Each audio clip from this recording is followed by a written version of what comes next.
I never thought I'd find myself in a situation like this. Honestly, I thought my marriage was solid. No sparks of doubt, no lingering questions. We had our routines, our small comforts, and I believed we genuinely cared for each other. That was until I found out the truth. It hit like a punch to the gut, and I still can't forget the sick feeling that settled in my stomach that night. It started with her claiming she was just helping my best friend Jason. Said he was going through a rough breakup and she wanted to be there for him. I didn't think much of it at first. I trusted her, or at least I thought I did. But the more I listened, the more the red flags started flashing in my head. The way she kept staying late at her friend's house, the way she would come home smelling like perfume I didn't recognize, and how her phone would buzz constantly when she thought I wasn't looking. One night, I decided to check her messages. I know, that's a step straight into paranoia, but I just had this gut feeling. I figured I'd look at her phone, see if she was lying about helping Jason. It was a simple act, just a moment of weakness, but it changed everything. I sat on the edge of our bed, silent, my palms slick with sweat as I unlocked her screen. The messages were right there. Long conversations, lots of flirty emojis, inside jokes that weren't exactly about helping anyone. But what made my stomach turn was the time stamps. They matched her late-night absences, the times she'd claimed she was just out with friends. And then came the photos. There were pictures, hers and Jason's, taken in her bedroom and her living room on her phone when she thought I wasn't looking. I saw the way she touched her hair in one shot, the way their bodies leaned close in another.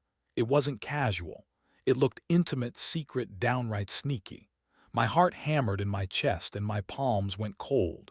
I stared at the screen, feeling my jaw tighten. This couldn't be a coincidence. She wasn't helping him through a breakup. She was sneaking around with my best friend for months. I felt the world tilt slightly beneath me, like I'd been punched again from the inside. I put her phone down slowly, my mind racing. I didn't want to jump to conclusions, but the evidence was right there. It was undeniable. How could she have lied so flawlessly? How long had she been hiding this? The betrayal cut deep, sharper than I thought possible. I thought I knew her, and now I realized I had no idea who she really was. That's when I knew I had to do something. I couldn't just brush this off and pretend it hadn't happened. I had to plan my next move. The questions kept swirling. How long? How much more? What was I supposed to do with this knowledge? The betrayal wasn't just about the affair, it was about trust. Something I now saw was completely shattered. I looked at her sleeping in bed, so peaceful, unaware of what I'd just discovered. My fists clenched at my sides, my stomach twisting with a mix of rage and heartbreak. This wasn't just a betrayal. It was an attack on everything I believed in. I had to figure out my next steps. Could I confront her right then? No, not yet. I needed to be smart, gather more evidence, understand her patterns, and prepare. For when the time was right, I needed a plan, something that would hit her back harder than she ever expected. But first, I had to keep this secret, hide my plan, and stay calm. The game was just beginning, and I was about to turn the tables. I took a deep breath, feeling the weight of the betrayal settle heavier on my chest. This was only the beginning. That night, after I'd gone through her phone, I couldn't sleep. My mind kept replaying the images, her touch, her smile, the way her eyes sparkled when she thought no one was watching. I felt like a fool, standing there in the dark, feeling my stomach churn with a mixture of rage and heartbreak. I kept telling myself I needed a plan, something precise and cold. I couldn't just blow up and say whatever came to mind. I had to be smart about this. The first thing I did was check her schedule. I started noticing little things, how she always had a girls' night, or how she'd cancel last minute but then suddenly appear somewhere else. It was obvious she was hiding something, but I needed proof. I had to know exactly how long this had been going on, how deep it ran, and what she might try to do next. I started sneaking around, watching her routines. I kept a mental note of her movements, her words, her excuses. It was almost like working a case, and I knew I had to gather every scrap of evidence possible. I never thought I'd be playing detective in my own marriage, but here I was. Every night, I'd sneak a peek at her phone, her emails, her social media. I needed to confirm what I'd seen and find out if she'd done this before. One afternoon, I followed her to a coffee shop she always liked. She went alone, but I saw her meet someone in a hoodie, the way her eyes lingered on him, the slight blush on her cheeks. I took a few pictures from a distance, trying not to be obvious. Watching her sit there, laughing at something he said, I felt my fists tighten again. I could feel the heat rising in my chest. The betrayal wasn't just emotional, it was physical, tangible, and I was starting to see just how deep her lies went. That night I sat on the couch staring at the photos I'd taken. My stomach clenched as I looked at her with the guy. It was clear they were more than just friends. The evidence was piling up and I knew I had enough to make her admit everything. But I also knew that confronting her without a plan would be a mistake. I had to be surgical precise. I couldn't let her get away with denying it, not after what I saw. I whispered to myself, she's not going to get the best of me. Not this time. I started drafting what I'd say, no emotion, just facts. I was going to confront her, but on my terms, the plan. I'd make her confess, force her to face the truth head-on, and then I'd decide what to do next. I could feel the adrenaline kick in each time I thought about it. My breath grew shallow and I could feel the sweat on my palms. I was angry, yes, but I knew anger wouldn't win this fight. I had to be calm, calculated. That's what would make her crack. I remembered how she always said she was so good at hiding things. Well, not anymore. The next step was to set the trap. I started making subtle moves, calling her from a burner phone, leaving fake messages, setting up times to catch her in the act. I wanted her to slip up, to show her true colors. Every step, every move was about making her realize that I knew everything, that I wasn't naive anymore, that I was watching, waiting, and ready to strike. I also reached out to Jason, but I kept my tone cold. I told him I knew what was going on and that I'd be watching very closely. If he thought he'd get away with it, he was dead wrong. I wanted him to know I was serious, serious enough to take this all the way. We didn't have a lot of words, just a mutual understanding that the game was over. He'd pushed his luck, and he was about to regret it. In the back of my mind, I kept asking myself, how far am I willing to go? I was angry enough to ruin everything, but I also knew I needed to stay in control. I had to be the one who decided the outcome, not her. This wasn't just about revenge anymore. It was about reclaiming what was mine, my dignity, my respect, my marriage. And then I realized the worst part wasn't just the betrayal. It was feeling so powerless, like I was fighting ghosts.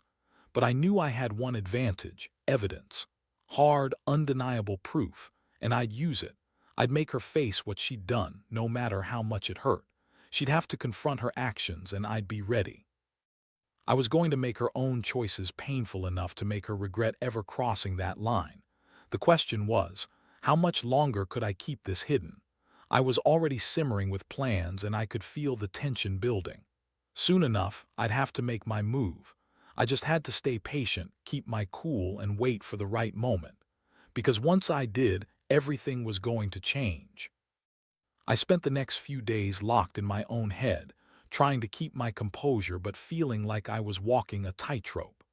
Every minute I wasn't devising some kind of plan, I was battling the urge to explode. The evidence I'd gathered wasn't just a bunch of photos and messages anymore. It was a loaded weapon I kept close, knowing that confrontation was inevitable. I made sure I was always a step ahead. Each night, I'd check her schedule again, see if she slipped up. I'd leave little clues, like a USB drive in her purse with a recording of her talking to Jason, or a fake message I sent from her phone, designed to bait her. It was like baiting a trap, and I was the hunter. Because I knew once she realized I was onto her, things would escalate fast. One evening, I overheard her talking on the phone in the kitchen. Her voice was soft, but I caught enough to know she was planning something, probably her next move or maybe an attempt to cover her tracks. That's when I decided I had enough.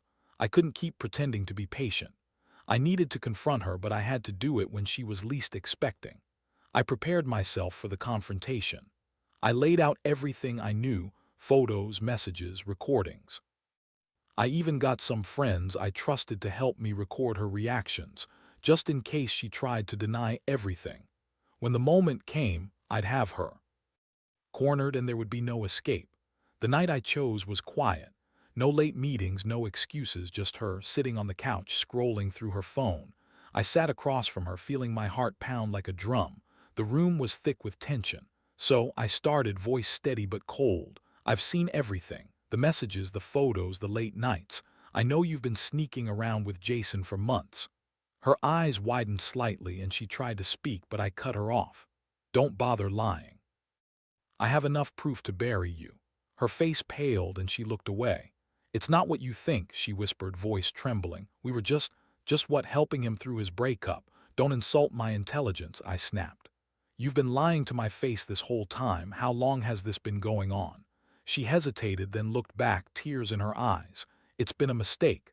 I was lonely, and Jason, I don't know what came over me. Please, just listen." I felt a surge of anger, but I kept my tone measured. "You lied about everything. You betrayed me with my best friend, and after all those years, that's how you repay the trust I gave you. You think helping him justifies what you did."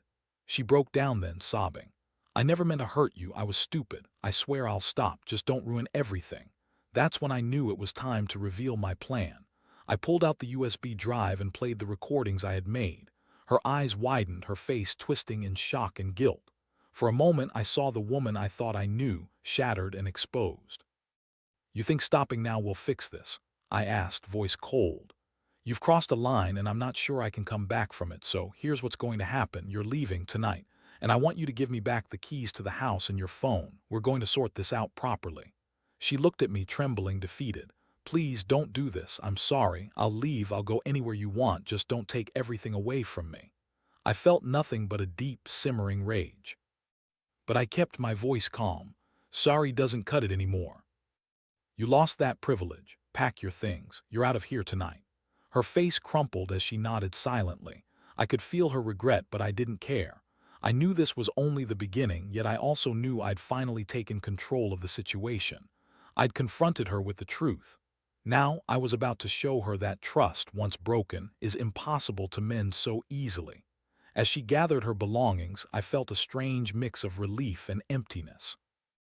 The house felt colder, quieter, like it was waiting for her to leave so I could finally breathe again.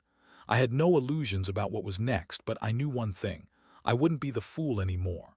I'd take my life back, piece by piece, and rebuild from the ashes. And next, I'd make sure she remembered that betrayal every single day. The house was eerily silent after she left. The silence was almost worse than the shouting or the crying. It echoing through the empty rooms felt like a physical weight pressing down on my chest. I sat on the couch, staring at the door she just walked out of, feeling the cold ache of betrayal settle deep into my bones. I didn't cry. Honestly, I was too drained. But inside, a storm was brewing. I had set the wheels in motion, and I knew this wasn't over, not by a long shot. That night, as I watched her keys disappear into her purse, I realized I'd taken the first step in reclaiming what I'd lost. Still, I couldn't shake the feeling that I'd just handed her the perfect excuse to spin everything into her favor. What I hadn't shared yet was how fast I'd prepared for this moment. I'd left a trail of evidence, yes, but I also managed to get a hold of her private emails. I spent the next few hours poring over them, finding hidden messages, love notes, and even plans for a future together, things I never knew about. It was proof she'd been planning her betrayal for months, probably longer. I remember the sickening feeling in my stomach as I read her words. She convinced herself she was doing what she needed to do, helping Jason, and maybe even convincing herself she wasn't hurting anyone. But I knew better. I knew the truth, and I was going to use it. Later. That night I sat at my desk, reviewing everything I had gathered. I'd set up a few things, hidden cameras in the house, a recording device in her purse, and a detailed timeline of her movements. I needed to be prepared for the fallout because I knew that, even with all the evidence, she'd try to deny, gaslight, or spin her way out of it. That's what she did best. I also reached out to a lawyer. I wanted to understand my rights, what actions I could take, and how to protect myself legally. The last thing I needed was her getting some twisted version of the story and spinning me as the villain. No, I was going to be the one in control, calm, calculated, and ready to fight for what was mine. And then I made a decision. She'd taken everything, my trust, my marriage, my sense of security, but I wouldn't let her take my dignity. I started drafting what I would say in the next confrontation, knowing I needed to be firm, direct, and relentless. If she thought I was just going to roll over, she had another thing coming. The next morning, I woke up with a clear plan. I was going to meet her in a neutral place, somewhere public where she couldn't spin her lies. I wanted her to feel the weight of her actions, to see that I was serious. The moment I saw her face, I'd lay everything out, proof, accusations, and a final ultimatum. I also prepared myself mentally for her reaction. I knew she'd cry or beg, maybe even try to guilt-trip me into taking her back. But I wasn't going to fall for that. I'd already seen her true face, and it wasn't someone I wanted in my life anymore. As I drove to the meeting spot, my stomach was tight and my hands felt cold and clammy. I kept reminding myself, this is about reclaiming myself. Not just revenge, but my peace of mind. I had to be decisive. I had to show her that her lies and betrayal had consequences. When I finally saw her sitting at that small cafe table, she looked fragile. Her eyes darted around nervously and she kept fidgeting with her hands. I sat across from her, feeling the weight of everything I was about to say. The moment was here. "You lied to me," I started, voice steady but cold. "You betrayed me with Jason. I have proof, screenshots, recordings, emails, all of it. You thought you could hide this forever, didn't you?" She looked down, tears pooling in her eyes. "I didn't mean for it to get this far. Please, I'm sorry. I didn't want to hurt you." "Sorry doesn't cut it now," I interrupted. "You made your choice. You decided to cheat and lie and sneak around, and I've had enough. I want my life back and I want you out of it. Permanently." Her voice cracked as she tried to respond, but I cut her off again. "Here, what's going to happen? You're leaving today. You're giving me back the keys, and I want you to stay out of my life. This isn't just about us, it's about respect, and clearly you lost that a long time ago."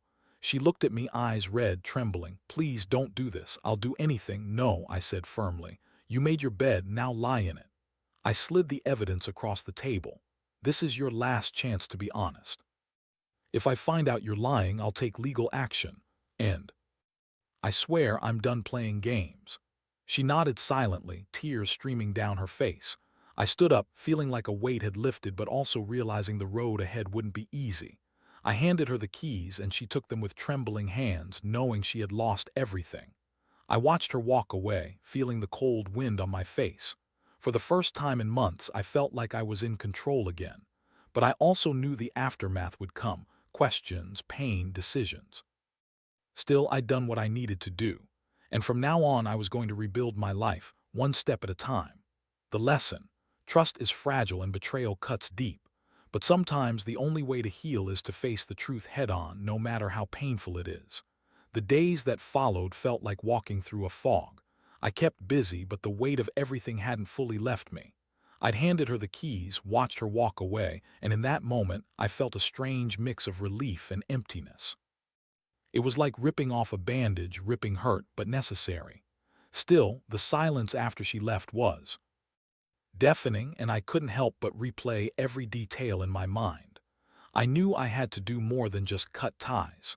I needed closure, and I needed to ensure she understood that I wasn't some naive fool who'd be duped again. That's when I started reflecting on what I'd learned, what I'd been through, and what I was going to do moving forward. I realized that revenge, in this case, wasn't just about hurting her back. It was about reclaiming my dignity and making sure she knew I saw her for what she truly was. I also started sorting through all the evidence I'd collected: screenshots, recordings, the emails. It was a tight bundle of proof that left little room for denial. I kept it all secure, knowing I might need it later, especially if she tried to come back or spin some story to save face. I wasn't going to let her twist what had happened. No matter what, I would hold my ground. One afternoon, I met with my lawyer again. I wanted to understand my options for legal separation, maybe even a divorce. I wasn't rushing into anything, but I needed to know what my rights were. I had no illusions. Once she realized I was serious about ending this, she might try to manipulate the situation. I had to be ready. As I sat there, I told the lawyer, I want her to know this isn't just a slap on the wrist. I want her to understand that her actions have consequences. I've got everything documented. I paused, feeling my jaw tight. I don't want her coming back with some sob story. I want this done and over with." The lawyer nodded. "Based on what you've shared, you have a strong case for legal separation. We can also look into a restraining order if needed. But the main thing is protecting yourself and your assets." That was a relief. I'd spent so much time feeling helpless, but now I was regaining control. I made a plan to start the divorce process if she ever tried to interfere, and I even scheduled a meeting with a financial advisor. I wanted to be prepared for the next step, whatever it was. In the meantime, I focused on myself. I started hitting the gym again, trying to clear my mind while sweating out the anger. The physical exertion helped, but so did the small victories, getting my house back in order, clearing out her belongings, and reclaiming my space. Each move felt like a small step toward rebuilding my life. I also reached out to a few friends I trusted. I needed to vent and I needed some support. One of them told me, "You've been through hell, but you're stronger than you think. Just remember, you don't owe her anything anymore." That kind of honesty helped me see I wasn't just a victim, I was a survivor. Then came the day I knew I had to make one last concrete move. I sat down with a pen and paper, listing everything I needed to do. I was going to hand her the final blow, literally and figuratively. I'd already cut her out of my life emotionally. Now I was going to remove her from my home, my bank accounts, my future. I gathered her remaining belongings, packed them into boxes, and set them by the door. I called my locksmith to change the locks, ensuring she couldn't just walk back in. And finally, I filled out the paperwork for legal separation, ready to file it if she tried to contact me again or pull any tricks. That evening I sat on the porch, feeling the cool air brush against my face. I looked at the sky, clear and calm, and took a deep breath. It was over, at least for now. The betrayal had cut deep, but I'd faced it head-on. I'd taken the reins and made my move. The lesson I learned: sometimes the only way to heal is to cut out what's hurting you, even if it's someone you once loved. Trust can be rebuilt, but only if it's earned again, and sometimes it's better to start over from scratch. The pain fades, but strength grows from surviving it, and that's what I was going to do. The last few weeks have been a blur of paperwork, moving pieces, and trying to piece myself back together. I won't lie. There was an initial wave of relief, but underneath that, the hurt still lingered. Betrayal is a brutal thing. It leaves scars, whether visible or not. But I learned something crucial. I was stronger than I'd ever realized. Walking out of her apartment that night with the final of her belongings in my car, I felt a strange sense of liberation. It was like finally shedding a heavy coat I'd been carrying for months. I handed over the keys, shut the door behind her, and watched her disappear into the night. For the first time in a long while, I felt like I was finally free. I sat alone in my house a little later, feeling a weight lift from my shoulders. I looked around at the space that once symbolized comfort, now oddly empty, but mine again. The silence was deafening, but in a good way. I realized I'd been so busy fighting to protect myself that I'd forgotten to just breathe. Now I was doing that, breathing, thinking, planning my next chapter. Reflecting on everything, I see how I got here. I trusted blindly, allowed her to manipulate my emotions, and almost lost myself in the process. But I also learned that no betrayal, no matter how deep, has to define me. I have control. I've learned to trust myself more. My instincts, my boundaries, those are what matter. The pain was real, but it was also a catalyst for growth. I've begun rebuilding, slowly but surely. I started seeing a counselor, not just to deal with the emotional fallout, but to make sure I don't carry this baggage forever. I want to learn from it, get stronger.